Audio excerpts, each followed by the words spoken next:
did. We told them, because they wanted us live at 5 to 6.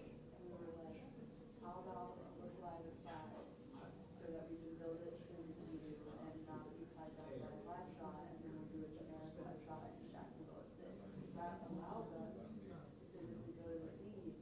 And they were like, well, we don't know. And I was like, we're small. We're small. These patients are supposed to be.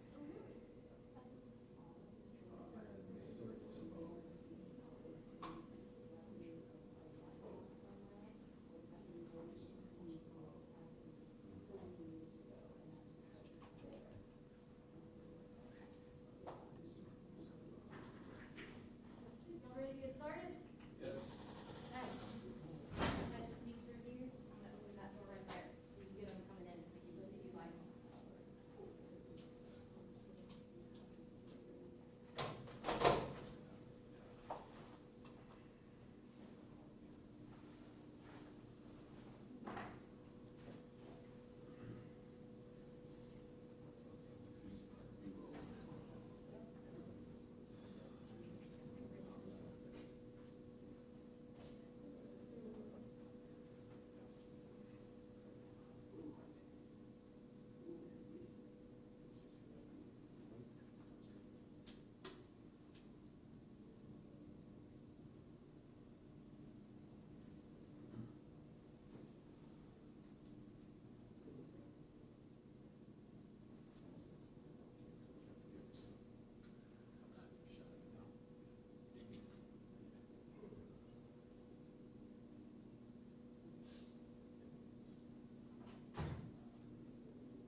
All right, thank you everyone for coming. We're going to start with attorney statements. First from Michael Haggard from the Haggard Law Firm, and then we have Mr. Benjamin Crump from Ben Crump Law, and then we will turn it over to the families for questions and statements. Thank you all for being here. Again, my name is Michael Haggard, along with Adam Finkel, my partner, and Ben Crump and Natalie Jackson and Wade Roll. We're here to announce today that we have filed this tragic wrongful death lawsuit in the terrible mass shooting that occurred on August 26 of 2023 at the Dollar General at 2161 Kings Road. This totally preventable accident took the lives of Gerald Gallion, 29 years old, who was simply shopping in the aisles of that Dollar General that day. Angela Carr, 52 years old, who was an Uber driver, dropping off her fare in the parking lot, who was shot just for being black. And Anol Legary, the 19-year-old clerk who was sitting behind the desk just doing his job that day. They leave behind Gerald's mother, Carol Gibbs, his daughter, Jaisha Jones Gallion, her mom, Taisha Jones. Young Anol leaves behind his brother, Quantavious, his father, Anol Sr., and Angela Carr left behind 3 children, one of which is with us today, Armisha Payne. We have brought this case against several defendants, but I want to start with Dollar General in this case. As we all know, Dollar General is a large national company, in fact, the fastest retail giant in the United States of America. They have put profits over people for years. They have had over 50 murders at their properties across the United States. There is no company that has been fined more by their Department of Labor and by OSHA than Dollar General. They continually have assaults, violent batteries, attempted murders, robberies at their stores. In fact, police chiefs across America have been quoted as saying they are simply a magnet for crime. In fact, in this case, Arnold Laguerre worked there, and they hid from him the crime history that was going on at this particular Dollar General. And he lost his life that day, as well as Ms. Carr and Mr. Gallion. And what do we know about whether this terrible tragedy could have been prevented? Well, we know it absolutely would have been prevented. And the reason we know that is the shooter went to the first dollar store, Family Dollar store, right down the street that day. Right down the street that day, he went there and he saw a First Security van pull up. He saw the van, he had his backpack pulled out, he got immediately back in his car. He wasn't done. He went to Edward Waters College, where he got out of the car, started to put on his military-style tactical vest, about to attack an HBU full of classes that had over 100 people in them. And thank God he was stopped by Lieutenant Antonio Bailey, who, as we know in the local community, is a hero, who he confronted him. And what did he do? He left. But unfortunately, he went right down the road to this Dollar General where there was no security. Even with their awful history that they have across the country, where everyone else had security that day, Dollar General had no security, which we know would have prevented this incident from at least from occurring there. And these families have lost everything. And they are here so that this never happens again. We have a gigantic gun violence problem, a mass shooting violence problem in the United States of America. And these families right here have had enough. We hear it constantly over and over again. I've been involved in the Parkland shooting, in the UVA shooting of the 3 football players. Ben Crump will talk to you about the Tops shooting. It has got to stop. And if our government's not going to do anything, corporations who grow with massive profits have to protect our families and our communities. I'd like to introduce our co-counsel, my longtime colleague and friend, Ben Crump, to talk to you about some of the issues involving the white supremacy and racist motivations in this particular case. Thank you very much, Mike. Love you, brother.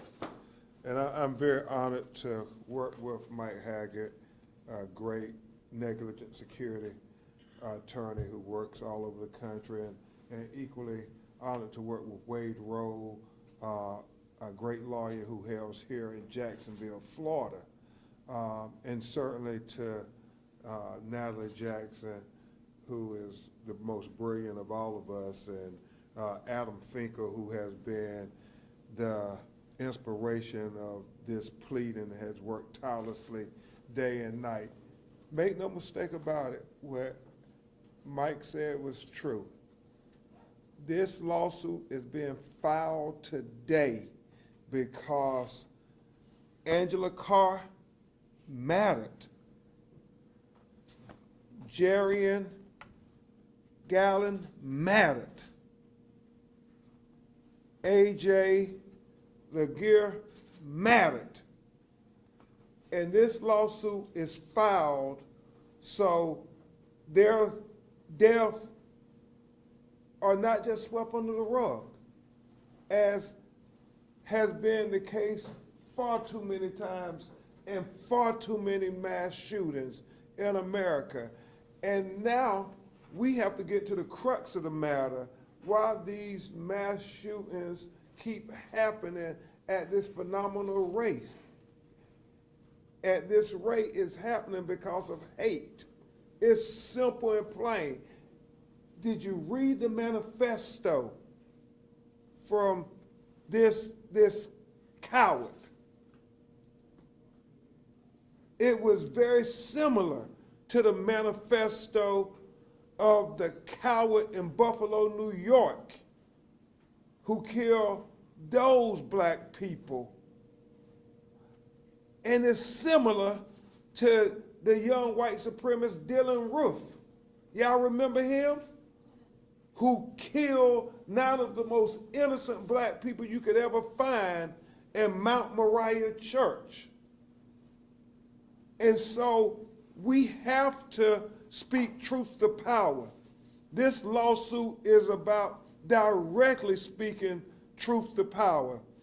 I think Attorney Haggard and Jackson and Finkel did such a masterful job at being able to say, Dollar General, the blood is on your hand too, because we have ocular proof.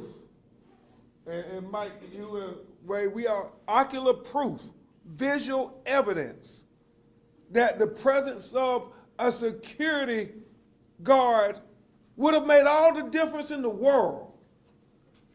All the difference in the world. She would have her daddy. If that security, if Dollar General didn't put profits over people, she would have her daddy. Amisha would have her mother. Quatavius would have his brother. They would have their loved ones.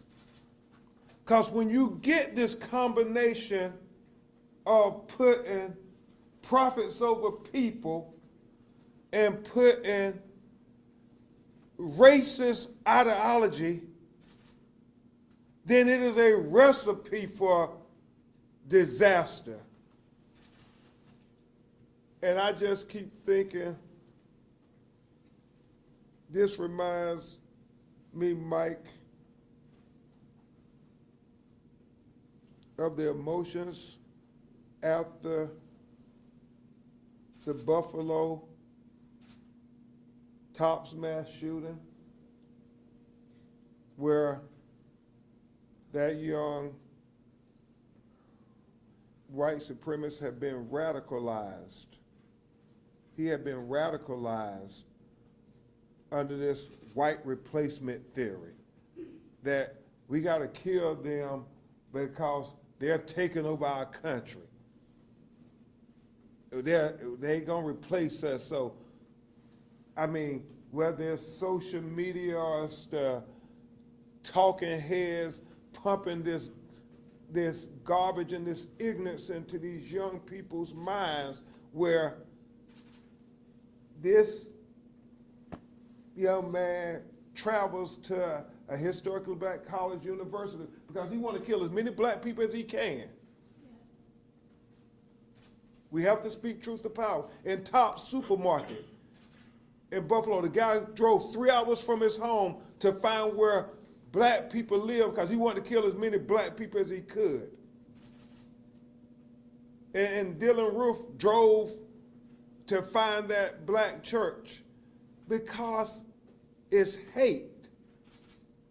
It's hate, and it is magnified when you put profits over people and you don't have the measures in place to say we can at least try to make our customers, who we take money from every day when they come on our premises, we're going to try to have them be safe.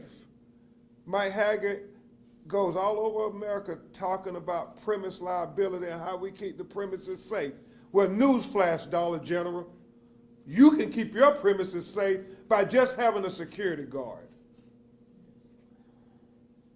It does get emotional because you get tired of having to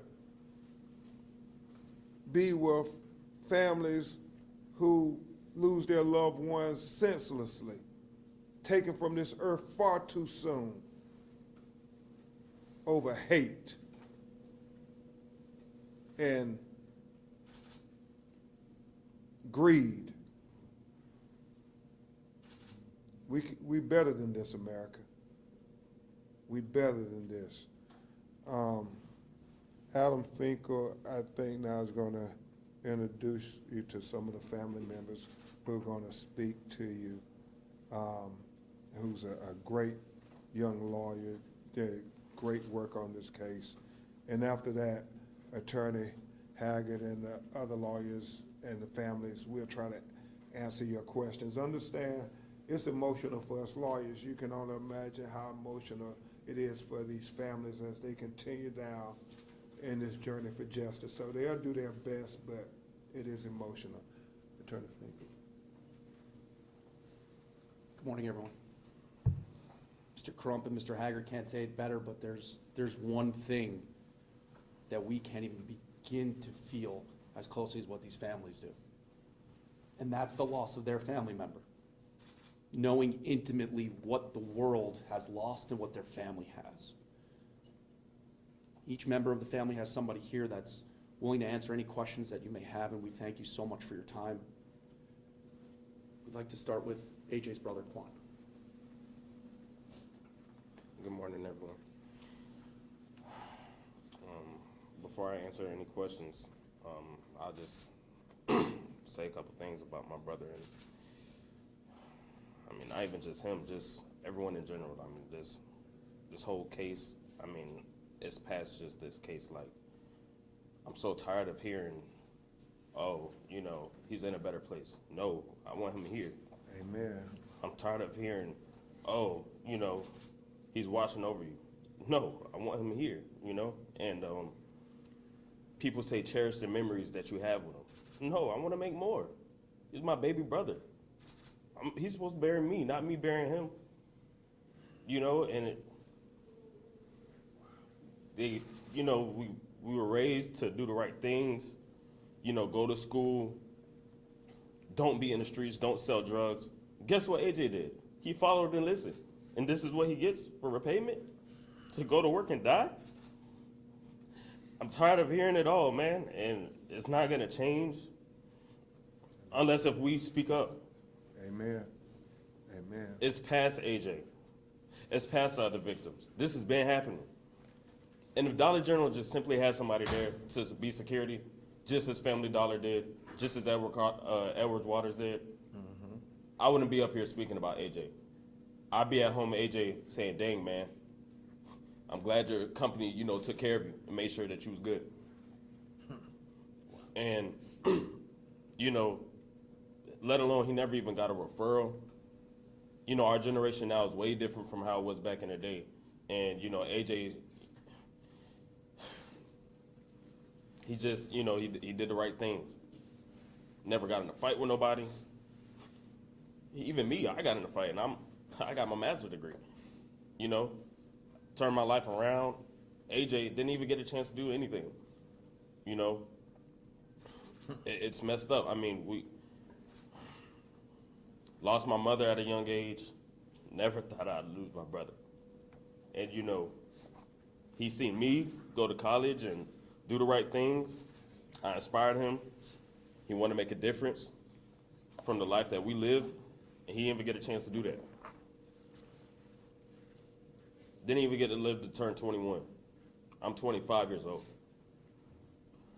He doesn't even know what it's like to be 21. Let alone, didn't even, man, something has to change. Amen. Something has to change. We're gonna do it.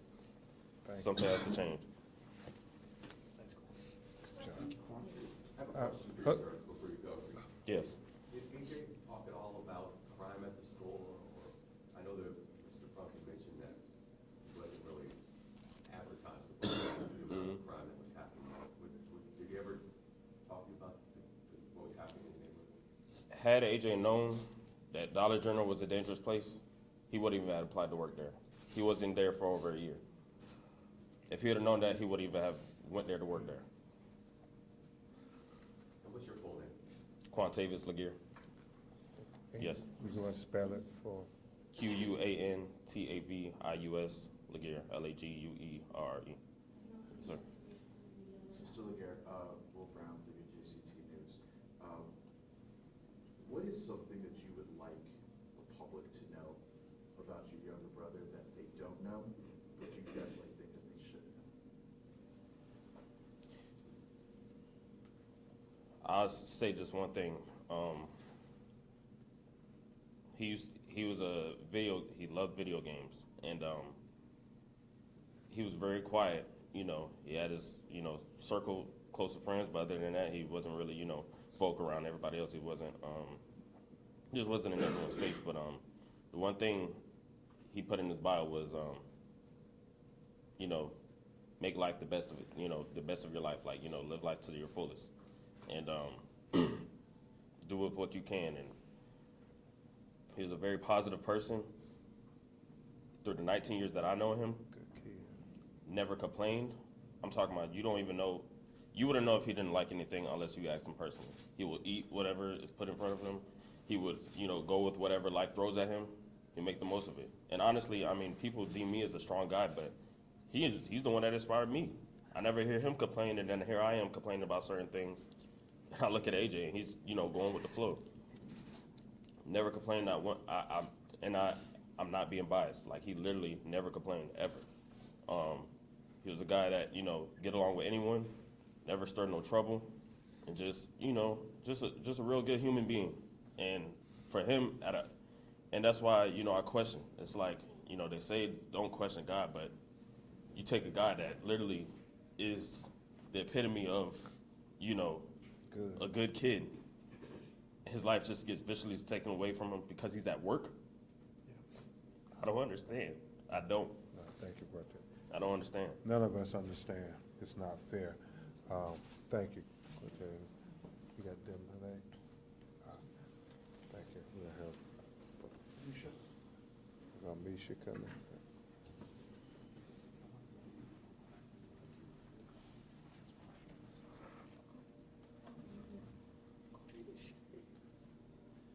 It's obviously difficult for everybody, especially losing your mother. Does anybody have any questions for Armisha today? This is Angela Carr's daughter, who was in the car. Can I get a little closer if you can? I do just want to say that this has shattered an entire family. 13 grandkids, 3 kids. She gave everyone knew her as an amazing woman. She was everyone's mama, grandma, nana. And this has hit hard for home because she now has kids and grandkids that don't know where nana is. They want their nana home, and it's hard for us to keep. We just want justice for this. Amen. I'm sorry. No, you did fine. Any questions? If not, we'll have, yes, sir. I'm sorry, Will Brown, WJCT News.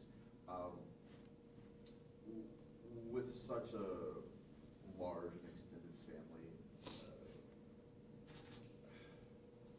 how difficult is it to explain for lack of a better way of saying, the hate that led to your mother's It's no passing? words to explain to children of that we teach them and we've raised them and she's raised us to teach them love everyone, no matter skin, race, religion, creed, anything. And for them to know she's just minding her business, waiting, she's doing her job, she's waiting on someone to come out of a store, and a man who doesn't like someone else for their race just takes hers. It's not fair. So it's hard to explain that when you have 6 and 5 and 4-year-olds and babies, and we have little kids at home. It's hard to explain how Nana's gone. And you said she was texting. She was Yes, texting my yeah. oldest as her head was down in the video. She was letting them know she's on her way home. She's texting your oldest child name? They were at her house for like the weekend, and she never came back home. With due respect, with children with grandchildren at such a formative age, like you mentioned, early elementary school and early developmental, that's when children learn to treat other people with respect. Exactly. Does that reinforce in any way what's lacking in our, frankly, It what's does. lacking in our It country? lets us know that not everyone is going to raise their children or their families to love one another or to love other people. So either way, regardless of this situation, we're still going to raise our kids to love and understand and respect others regardless. Yes. Amen. Thank you, Armisha.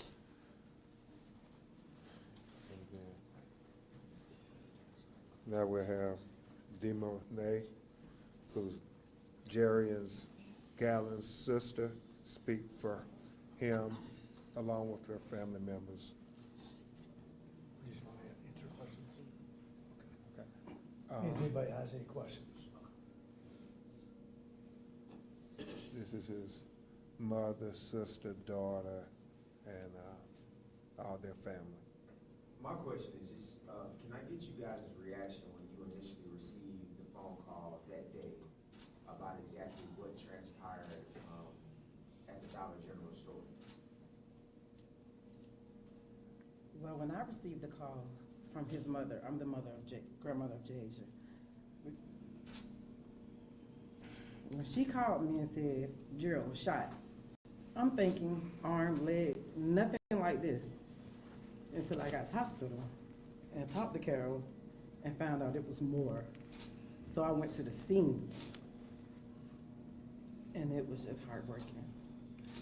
I got the phone call. He usually called me every morning.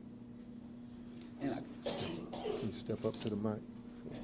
he usually called me every morning. I got the phone call. His girlfriend was screaming and hollering. She told me Gerald was shot. I started screaming and hollering.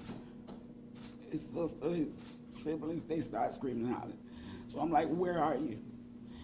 And she said it was at the Dollar General. And she said she was studying hollering that please, the ambulance, please get him, please get him. So when I talked to her again, she told me that the ambulance had rushed him to the emergency room.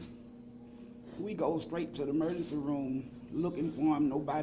No ambulance came in. So we sit there and we wait, thinking they just don't want to tell us anything yet. My cousin called me and told me there was no rescue left to scene. Everyone was still at the scene. And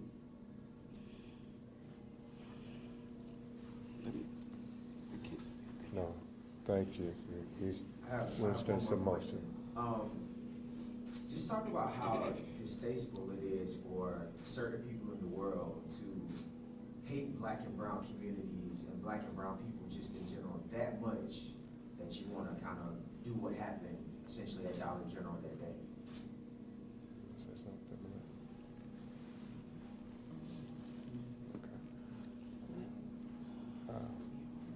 I don't, could you rephrase that again?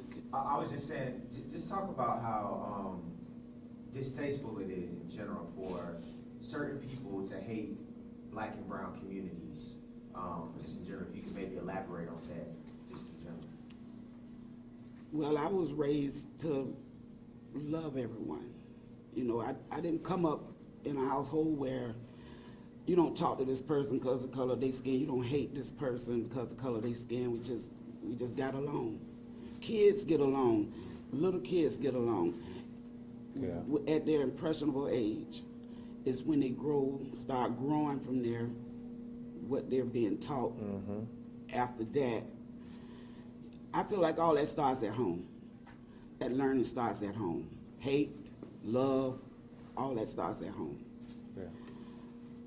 I- No, you're fine. Thank you. Thank you. I have a question. Oh, sorry. Go ahead. This might be more for the attorneys, but Okay. we haven't quite touched yet on the shooter's Yeah, I parents can in this situation. So I'm wondering why you guys also chose to include them and what you think might happen with that. No, it's a great question. I think I'll piggyback off what Carol said. It starts at home. If you looked at the complaint, you see the pictures, you see the readings, you see what the shooter, when you represent victims of gun violence, you don't mention the shooter's name. So you all can do that how you choose, but we won't be mentioning his name. So in this case, we brought the case not only against the estate of the shooter, but also against the parents. And one of those reasons is to find out why. You know, when we think back, maybe many of y'all out there remember the first that comes to mind of mass shootings to me, which is Columbine. And all the warning signs even back then with those two individuals. Well, we've had a lot since. We are in a record number of mass shootings this year. And this case in particular looks to be an exact copycat of the Tops case in Buffalo. Yeah. And so we need to get to the bottom of what's happening in these homes. What's happening at home, what is going on with social media, the dark web, what hate groups are influencing. And when you have younger individuals, he was 21 years old at the time of the shooting. We fully recognize he was not a minor. What did the parents know about the AR-15 that he bought just a couple months before?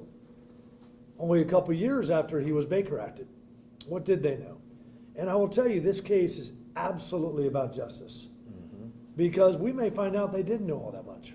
But America needs to know. These families need to know, what did those parents know about him and what could have been done? Because otherwise, we're all going to be in a room like this again in a year with the same thing. And some people offer thoughts and prayers. But you know who's going to be traumatized by that? Everyone up here. It's going to be someone else's loved one. But they're going to sit there at home, I can't believe this has happened again. And that is what Ben and I have seen through our cases over and over again. So in this case, we do want to find out what was going on at home. Yeah. And we'll see where that leads. And I would just say this, because I think Attorney Haggard is absolutely on point. How many times do we turn a blind eye as to what did they know? And so we want to find out if they knew he had a problem with alcohol, as been suggested, that he had a problem with mental health issues, yet he was fixated on guns and killing people. How much did they know about that? Attorney Wade Rowland and I talked about that. He was on prescription medication. Were they aware of that?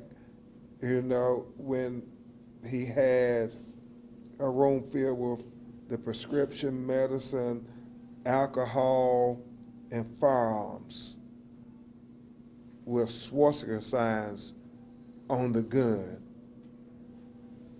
Is that not a warning sign? And so that's what Attorney Haggard and us lawyers think is the prudent thing for us to do, to find out what do they know. Because this is about justice, and justice really is about trying to get accountability for them, but trying to prevent the next race-motivated mass shooting in America. That seems to happen every month. This is what this lawsuit is about. Mr. Attorney Crump, there, obviously you mentioned that this has similarities to the top shooting in your perspective. There was also, there have been other race-filled shootings. Candidly, were you surprised that it happened in Florida, or was there? Man, Mike and I were talking about, you know, how hard it is to hold a gun manufacturer accountable in our state of Florida. That it seems to be anybody can get their hand on a gun, even people in your Parkland case who have been Baker Acted, people here who have mental health issues. You know, anybody can get a gun in Florida. And at some point, we got to say, that's part of the reason we're having all these mass shootings. People can get assault weapons that can kill a great number of people in a short amount of time. And if we keep sticking our head in the ground like an ostrich, we're going to have another set of families up here before the end of the year. And the fact that it happened in Jacksonville, you know, you saw it happen in New York, you saw it happen in South Carolina, you saw the Jewish synagogue get shot up in Pennsylvania, in Texas, the Hispanic school get shot up. And you knew it was going to happen again in Florida. You thought Parkland would have made us tighten the reins, our leadership tighten the reins and say, not again in Florida. But because we failed to act, it happened here in Jacksonville. To be clear, a mass shooting in Florida or a hate-filled shooting in Florida? You said you thought it might happen again in Florida. Well, I thought that there would be several people being shot by a sick, depraved individual. You know, after Parkland, and Mike worked on that case, he could speak to it more, but they had so many warning signs there. And then here in Jacksonville, when you look at this killer, I know some of the families call him a coward, and I don't object to their characterization of him. There were warning signs there, and you take this hate that's so prevalent in our society, and you take the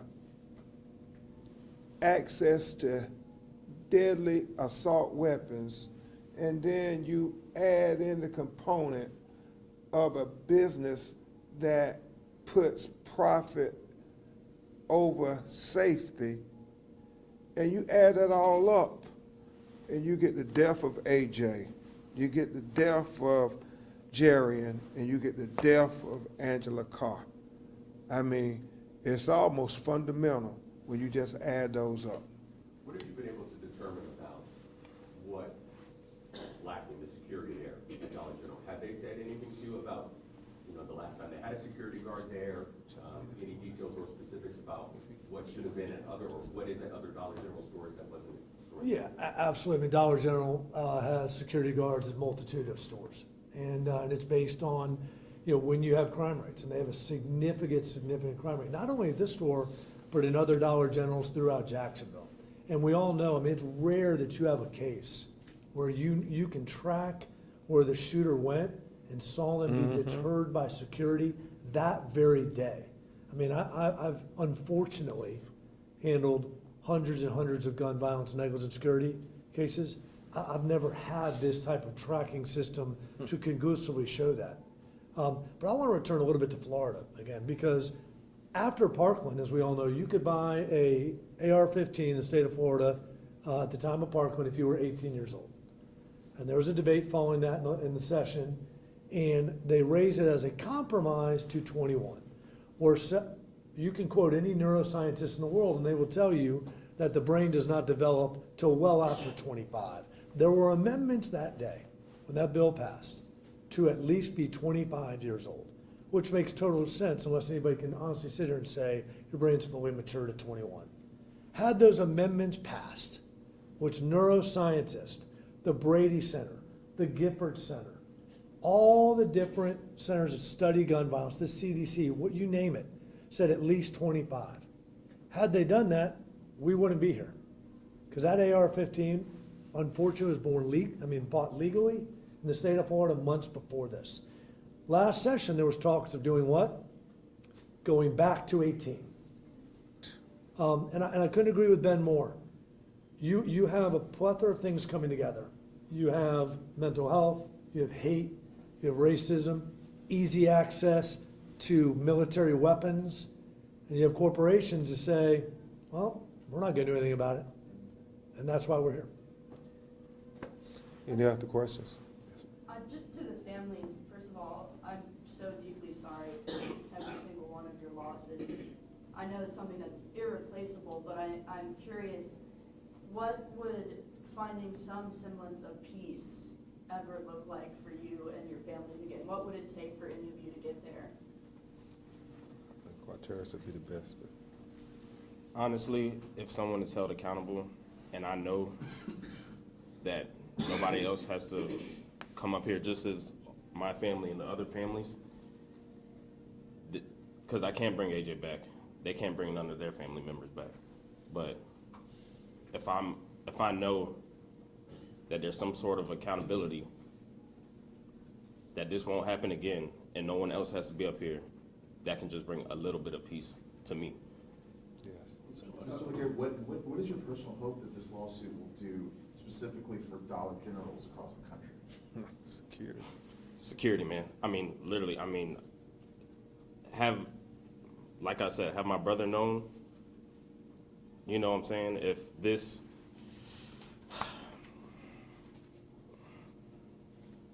have my brother known if he was gonna go into work to be killed, I'm pretty sure no one would go into that place. You thought, you know, you go into work, you wake up, you go into work thinking everything is good. The day I received the call, you know, I was on my way up to Jacksonville. It was my grandmother's birthday, not even 5 days prior. And I was coming up, gonna surprise them. I was gonna tell AJ to call off. And I didn't come in time.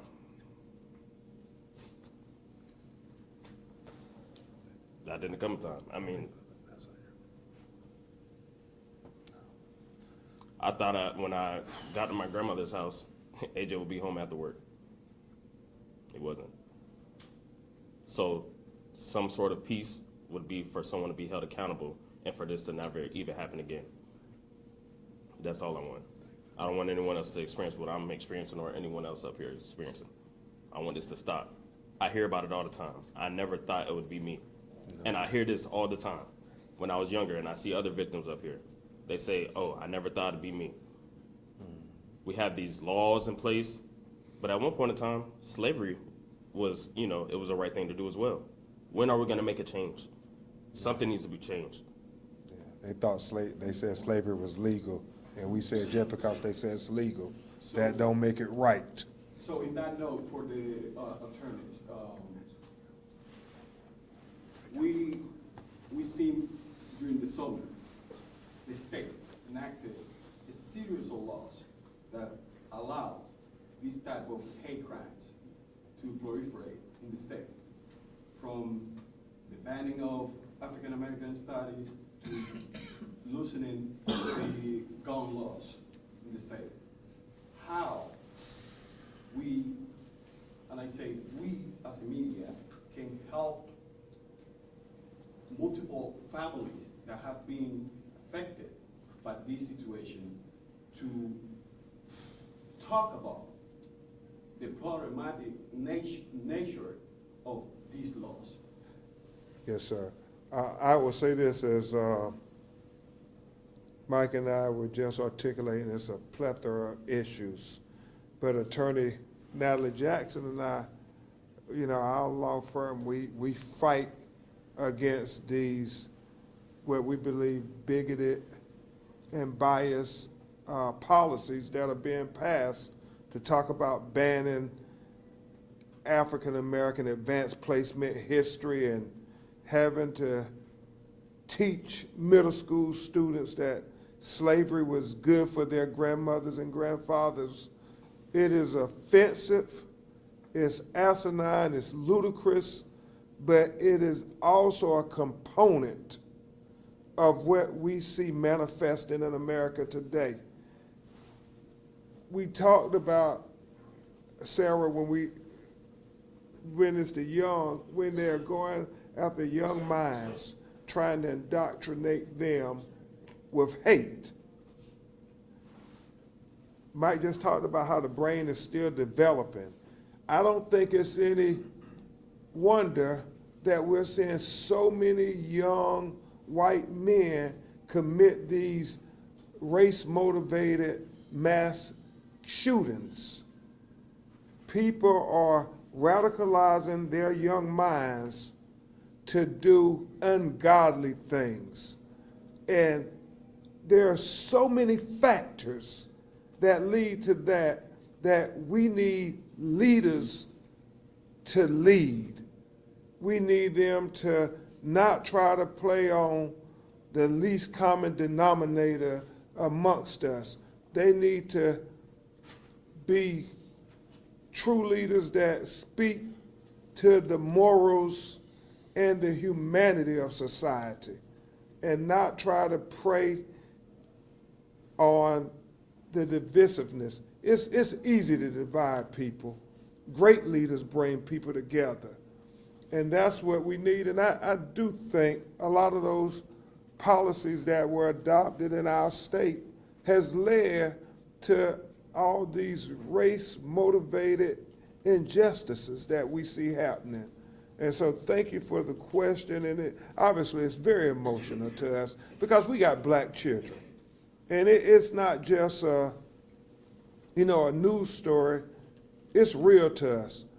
We think, oh my God, is it gonna be my loved one, as Quatavia said? I never thought it would be me. Some of us are starting to think that it could be us. We keep seeing it happen too much in America. And now Jacksonville community know far too real that it can happen. I mean, he went to that HBCU for a reason. And so we should be talking about black history. We should be talking about Latina history. We should be talking about everybody's history has contributed to the greatness of America versus trying to tell people that they have no value, they're irrelevant. You can kill them and it doesn't matter. It does matter. And I apologize for getting emotional, but we tired of them killing black people and sweeping it under the rug.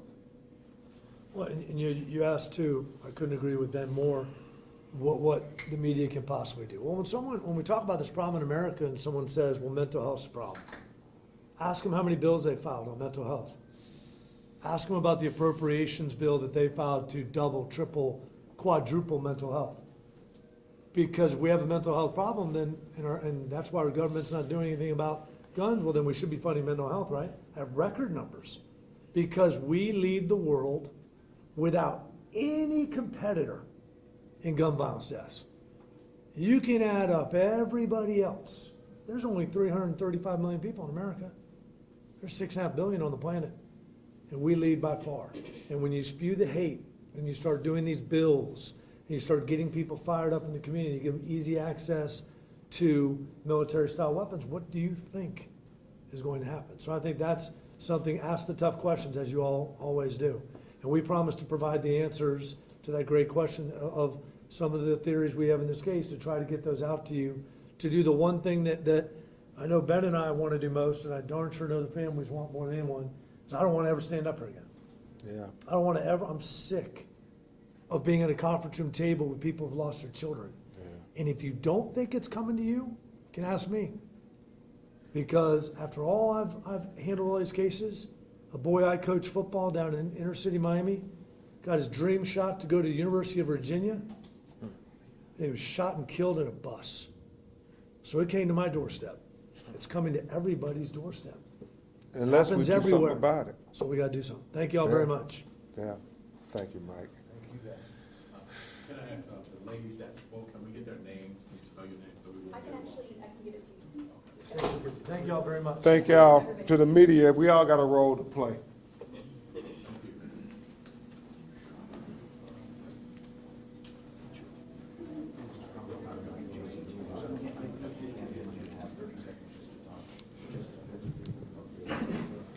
Look, you ready here?